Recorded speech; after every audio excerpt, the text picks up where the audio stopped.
I want to give a shout out to the Economic Ninja. The Economic Ninja is a YouTube channel with well over 500,000 subs. On this morning's daily financial news, which was January 8th, he was one of the members watching it live. So thank you, buddy. I appreciate you being there. During the session, he actually left a comment, and it was when I was talking about 2% increase in refinances. During that live stream, I sort of paused and I'm like, why the heck are refis up when we have interest rates over 7%? And if you're doing a cash out refi, likely 7.5%. And the Economic Ninja correctly identified that the reason refinances are up today, even with these crazy high rates, is people are being forced to do debt consolidation. So I want to have a conversation with the three amigos, not only about debt consolidation, what do they think when is it good, when is it bad? And more importantly, is this a sign of economic stress? Let's welcome the guys to the show. Dion, you were first. How you doing, buddy? Hey, I'm doing great. I like the idea of this topic. I think from the Economic Ninja, one of the things that I took away from his story is that life changes can impact your finances. He's one of the guys that reached financial freedom, retired, had some kids, and that said, hey, you should probably go back to work. Right, life changes can happen, and so that always has me like on the lookout for what can be happening in the next few years. These refinances, the refinance to consolidate debt, I'm sure that is a factor of it. I know that there's a lot of people that do that. I personally am not a fan of taking unsecured credit card debt and backing it with an asset. So it's not my favorite strategy. So it's not something that I've done. But I think there's three reasons why we could be seeing an increase to refinances that might not be for debt consolidation. The first thing is people have short memories. Yeah. Right. In 22, 23, there wasn't a lot of people refinancing because interest rates had just tripled. But now we're 24, 25, interest rates have been 6, 7 consistently. Years. Yeah. 2 years. Right. And then the other thing is the Fed is talking, well, 2025, there's probably no cuts coming. Right? There was this, we got 5 cuts coming by the end of 24. They didn't happen. We got 5 cuts. And all of a sudden the narrative is maybe when Powell gets out in 26, we could get somebody in that will do the cuts that Trump's going to want. Right. So there's that, why wait if we've got a year of the cuts of these not going to happen? And then add on top of that from 2020 to 2025, the massive amount of appreciation we've had. And so many people, I have a different definition for it, but a lot of people call it equity. Right? I call it the ability to add debt to an existing asset. And people are seeing it as equity. That's my money. It's sitting there. I should use it. And so I think we're going to continue to see more than the 2% increase in refinances where they pull money out. Yeah, I think there's a lot of truth in that, which we'll dig in a minute. But let's bring Matt in. Again, debt consolidation via cash out refi really was a thing for 40 years. But the last 40 years, rates have been falling, right? If you go back to 82 or 81, basically 40 years of down. Now rates are up kind of 3-4 years in a row, certainly going sideways, as Dion points out. But yeah, debt consolidation, I think the Economic Ninja is right. I think a large increase is because of debt consolidation, which I'm not sure is a good or bad thing, but what do you think? Yeah, I mean, I think, so Dion hit the nail on the head perfectly when he said, when we talked about, securitizing debt. Like if you got a credit card, it's unsecured. It's not a big, like you can default and blah, blah, blah. And they'll chase you and whatever. I mean, short of it being, 150 or $200,000, they're probably not going to pursue you. Like they have their number, right? I think that the part that I think the Economic Ninja misses is that there's a lot of people that believe that there is going to be buying opportunity in the next 24 months. And that you use the opportunity to lever your asset just so long as it doesn't surpass your tolerances for cash flow in order to create more dry powder to then be able to pounce that much easier on the other side of it. So I think that he thinks that way. And I think that there's a whole group of really smart investors that think the way I think, because I've done it 4 times, because it's what helped me double my company and double it again and double it again. And so there's plenty of really smart people out there, just like me. And yeah, I'm calling myself smart in this instance, where when I did that and I levered those assets, I didn't upset the apple cart, meaning that I was all of a sudden like I was now an appreciation investor. Right. No, I just didn't need to make 54 freaking percent. I didn't need to make 54%. 30 was fine. And so if I just took that 24% excess out of the system, it created me millions of dollars to go buy more assets that will still produce at 30%. You can be more conservative even with that aggressive strategy, which isn't that aggressive. But this is how almost every company grows, is by leveraging debt. Yeah. So you could always call yourself smart. Let's just be clear. The three Just of in us, Windows. Just in Windows. Yeah, the three of us, Yeah. you're the smartest one. We've already acknowledged that. But I'm going to call bullshit, frankly. I didn't know what else word to use on what you just said. Sure. Because yes, I understand smart business people like yourself are looking at what's coming in the near future, being 18 months, and saying, hey, I need some dry powder. Oh, by the way, the last 3 or 4 years, I've seen an equity increase of, I'm going to make it up 30%. I'm going to go get that dry powder because it's relatively easy to get. And oh, by the way, I'm going to do it in such a way I don't create an alligator, right? We're not doing that. We're going from $700 a month to $400 a month cash flow, right? Makes total sense to me. And I agree with you. But if I were to look at a random pool of people who chose to refinance, and let's say that pool was 1,000, I'm going to guess that that number of people that did that for strategic growth reasons, dude, it's got to be less than 20 or 25 out of 1,000. I bet it's more people than that. But again, we're not talking to 1,000 people like he's talking to 1,000 people. The 1,000 people he's talking to are all the people that are hodling silver, hodling gold. No, I'm not talking about combining our audiences. I'm just looking at the 1,000 people that did a refi, irrespective of whose group it is in. I think we sit in the, standard deviation. We're like in the second or third deviation. We're unique. I think so. We're fucking unicorns, man. Yeah, I think. I think we're more like polar bears instead of bears. Not so much unicorns. I don't think we're that rare, because I really think that there's a lot of smart people out there. I've talked to a lot of people that own, 20 plus units. All right. I want to hear from the audience. I'm going to now, I need the audience to put in comments below. If the random sample size of 1,000 Americans who refinanced, what number out of 1,000 do you think are strategic, business growing? This is the cheapest cost of capital. It's not hurting my cash flow all that much. I'm going to go tap hundreds of $1,000s of equity. Leave the comments below how many people have 1,000. But I think that is. But that's why he has 500,000 subs and you have 70,000, is because he's talking to the average American that's hodling silver, gold, and so you think more Americans are holding silver and gold? I think I think the people that he's talking to are the people that are invested enough in their finances mentally and emotionally, where they're trying to plan for something. I think that their refinances, largely speaking, are consolidations, but also to buy other tiny little assets, or at least get some sampling into those other tiny little assets. I think get out of fiat into something. Yeah, I think of your audience, you're already the 10% of his audience, right? So of your 10%, that's where I'm saying, let's say his 1,000, it's probably 25 or 30 of them that would even think to do like what we're doing.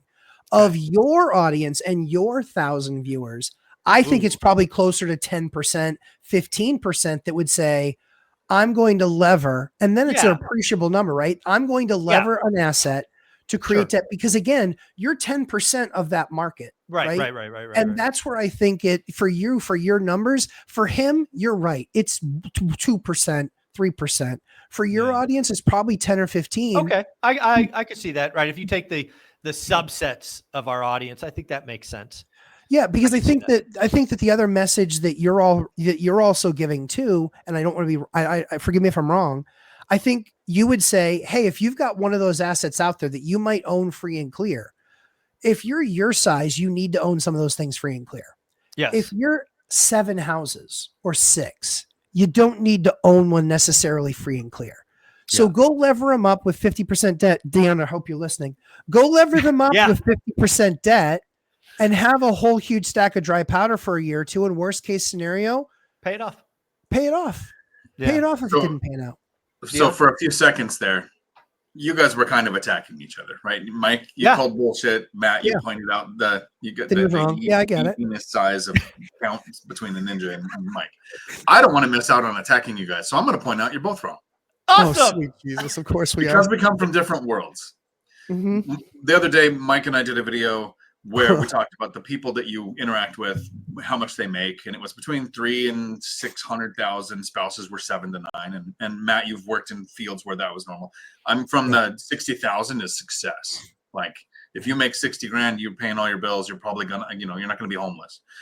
So I think that there's a tier of what people do with their refinances, and yes, there's really close to the polar bear level of people who, like, I've never even done it, take out money to go, I'm going to grow my portfolio. Yes. There are people who do that. And then there's people who do it successfully and people who don't. Right. But then you go, okay, the economic ninja's got a point. There's a lot of people doing cash out refinances to consolidate debt. I agree. They still have the habits that created the debt. So that's not going That's to where I'm fix going. things. Yeah. Okay. Yeah. But then let's take it one step further into my world, where the people that I knew most of my life hang out. A cash out refinance is a toy builder. Where does the money for the RV come from? Where does the money for the Sea-Doo come from? And Of course. the side-by-side, okay? And then they go, where does the money for the memory creation come from? There's this subset of people who are like, oh, if I don't take a trip and have something to talk about all next year, my friends who've taken trips are going to be able to talk about their story and I won't. So I'm going to take this equity out of my house and create memories. And I think the majority, since we have 48% of Americans between the age of 55 and 65 have zero saved for retirement. Yeah. Right. Average net worth and median net worth is negative. Right. So like you had it in a video recently, Mike, where a baby that's born has a higher net worth than most Americans. That's crazy. So I don't think that many people are pulling money out to have a reserve. I don't think people are pulling money out to grow their portfolio. But I do think people are going to, because the short memories, the rates are not coming down. They've got all of this money sitting there, and they're going to hear so many people talking about all the things you can do with the money in your hand. They're spending billions on advertising to get you to do it. Yeah, this is where I was going when I was thinking about it. I saw Economic Ninja's comment in the live stream, which was awesome. When the other thing I think about is I interview multiple mortgage lenders, and this is what they've been telling me, right? So I don't know if you guys probably know this. I don't know if the audience does or not, but there are mortgage companies that are essentially dialing for dollars. That just have a bunch of boiler room salespeople trying to talk people into cash out refis. And they're going to push the debt consolidation. They're going to push the memory maker. You need a backyard pool. You need this. You need that. You need this. You need that. And to your point, this is bad. This is why I recoiled, because I think there are absolutely solid reasons to do a cash out refi. Even if you have a 3% mortgage and you're going to 7, there is a set of criteria that if you're in, it makes sense. Totally get it. But kind of like to my conversation with Matt, that's a very small number. I believe what's going on right now is a large percentage of the people doing cash out refis are doing debt consolidation, but not changing behavior, which is a recipe for disaster. Or B, being sold the memory maker. Don't you need an RV? Don't you want a cabin? Don't you want this? Don't you want that? And I do not see the rise in refis as a good thing. In fact, I see it as a last hurrah, potentially. And then the other thing I'm hearing from specifically Convoy is they're actually doing a lot of their refis are actually refis from investors who took out hard money. Yes. And their hard money loans are coming due. Yes. Which, again, if you don't know, hard money loans are typically really short, like 6 months or 9 months. Yeah. And that just means the real estate market is slowing down. Yes. Right. The only time you're going to do a cash out or a refi into a 7% mortgage is when your hard money's at 12. Right. You don't really care where it's at. So it's funny to think about the refis because I think it is multi-layered, but I think the largest part. So if we take all the strategic thinkers, the hard money refires, the few people that have a financial situation where it makes sense. I think greater than 50% of the refis are for bad financial reasons. They're not Completely changing the agree. credit card. And that's the problem. That's what blows me up inside, because Mhm. I have seen this. That's how you stay in the rat race.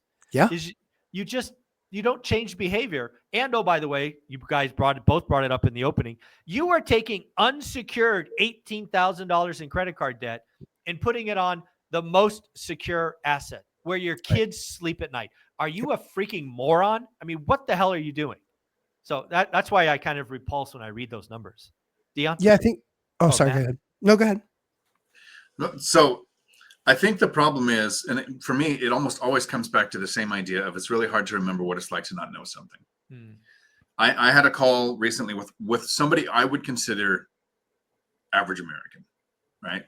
This was they're both school teachers, right? They work year round because they're in the fields of teaching where they don't get the summer off, so they work year round. They've got a ton of equity in their house, which they were like, oh yeah, we're just going to use the equity in my house. And then they've got retirement accounts and they want to retire early. Retirement accounts are tied to age. So we kind of go through everything. And at one point in the conversation, buying down the rate came up. Now, these are two basically 50-year-olds, highly educated, that have talked with their lender many times, right? They own their house, they've got the equity and everything. They had no clue what it meant to buy down the rate. And so if the average person is missing some core concepts in how money works, and this is the average person, educated, both making just under six figures, right? Good solid plan for life. But the average person doesn't even think about this. And since we're talking this almost every day, this just seems like, oh, most people know this stuff. We have to sit back and think, when you have a conversation with somebody who's not in the one rental at a time community chat every day, we have to stop, slow down our vernacular, break down core concepts, and slowly bring people in. And that's not happening for the people who are getting that email from their lender saying, hey, you've got a bunch of equity. Here's the things you can do with it. Yeah, it is really frightening to me. Matt, what are your thoughts?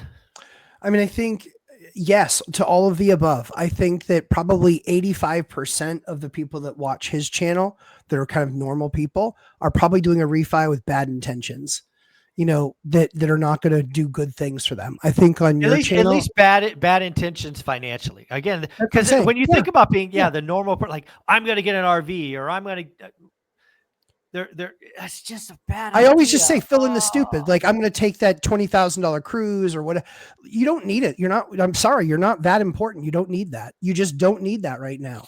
And it's really funny because one of the things I'm always reminded of, I was in my early 20s and I used to worked in corporate America. And so I lived in cubby hell. We called them cubbies because those little shitty offices, but the cubbies, the cubby from hell. So we lived in cubby hell. And all of a sudden I hear this guy like diagonal from me. He goes, yeah, this is Adam. Okay. I'm already approved. All right. And so you send it to me. And then what? So I just use it and I just pay the bill monthly. And he goes, what happens if I stop paying the bill monthly? He goes, basically what you're saying is then the chase is on. He goes, all right, I'm good with that. Send me the card. And I'm like, that guy was a colossal deadbeat. Yeah. I worked with him for like 2 or 3 years. He drove his grandpa's car. He was in his mid to late 30s. Liptack, I know who you are, buddy. And I know you're still broke. And so the funny thing about this is that that's where a lot of people don't understand is that decision, like he knew full well exactly the way the system works, the process. He was going to get up another card. He's going to max the thing out. He's going to pay on it for as long as he could. And then he was going to let it go. That's the way he was going to be. And I think that there's a lot of people that are doing just shy of that with refining their properties and getting a bunch of money.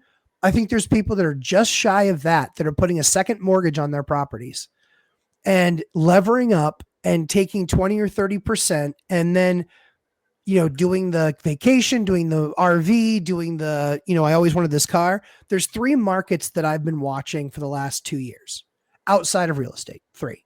I watched the luxury watch market because I love watches. And I can tell you that the watch that I wanted 2 years ago is still a watch that I want, one of the watches I want today. And that was a $100,000 watch. and I couldn't bring myself. It was actually $109,000 watch, and I couldn't bring myself. I could buy one right now for 80. That's 30%. 2 years, 2 years, 30%. That's the first thing. Second thing that I watch is I watch the luxury car market because we all know I'm shopping for a Lamborghini. The numbers have come down, but they're not awesome. They've not come down nearly as much as I want them to. I need some more fire sales. And quite frankly, we're not seeing fire sales yet. I think we're starting to get there. I think on the regular everyday Joe car market, there's tons of inventory there. Like normal America is screwed when it comes to cars. Yeah. Because all the really cheap ones get a lot more expensive because we know that you have to replace those with your $800 a month car payment. Brilliant guy. And then the last thing that I watch is the sports card market. And I saw stuff that was selling for $1,000, $2,000, $3,000 down around $200 and $300. Some parts of that market have massively corrected, and that's because there's no more stimmy bugs. So yeah, the stimulus ballers are out. There's happening. The stimmy ballers are stimmy crawlers. They are crushed. They're absolutely obliterated right now. So those are three markets that I watch. And I think the indications show that there's been no bounce, that they continue to downtrend, that they will continue to downtrend. And even with this blip, I think that people mostly aren't even going to go get the RV or the vacation.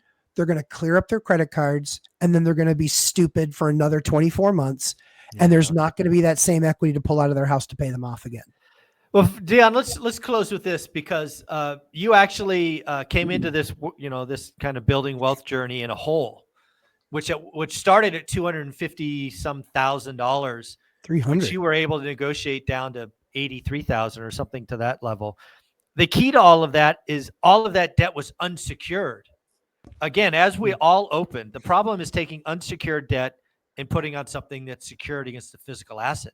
Folks, if you are in a financial bind, reach out to your creditors and say, hey, we need to work something out. So Mike, talk about unsecured debt. People might not know what unsecured debt is. Talk about unsecured debt, Mike. Tell them what unsecured debt is. Yeah, so unsecured debt, like a credit card, is just, you can think of it as a signature loan. There's nothing behind it other than the threat of damaging your credit score. That's all it is, right? If you have a credit card and you don't pay, they're going to ding your credit. You ding your credit, you're going to go from 800 to 500. But they have nothing to come after. They're either going to discharge that debt, which means zero it out, take away your credit card, or B, as Dion will here show in a real live example, you can negotiate it down. So Dion, talk about what you did with just like one example, given we've got about 5 minutes. So talk about. This is one of my favorite memories of my entire life. Because I'm going to go drink a bunch right after this video if I end it with this thought. So I go through a divorce. I find out about $313,000 in bad debt in my name that I didn't know about until the divorce happens. And one of the ways I found out is my ex filed bankruptcy right after the divorce. And I'm in a community property state, so it was my debt anyway, whether she did or not. And so she files bankruptcy. I get contacted. This is now your debt. I could have, if I had equity, done a cash out refinance, take care of some of the debt. I didn't have equity in my house, so that wasn't an option. And I don't know, as uneducated as I was, if I would have. I might have thought, well, I could do that and then just have one payment because I don't even know who I owed money to.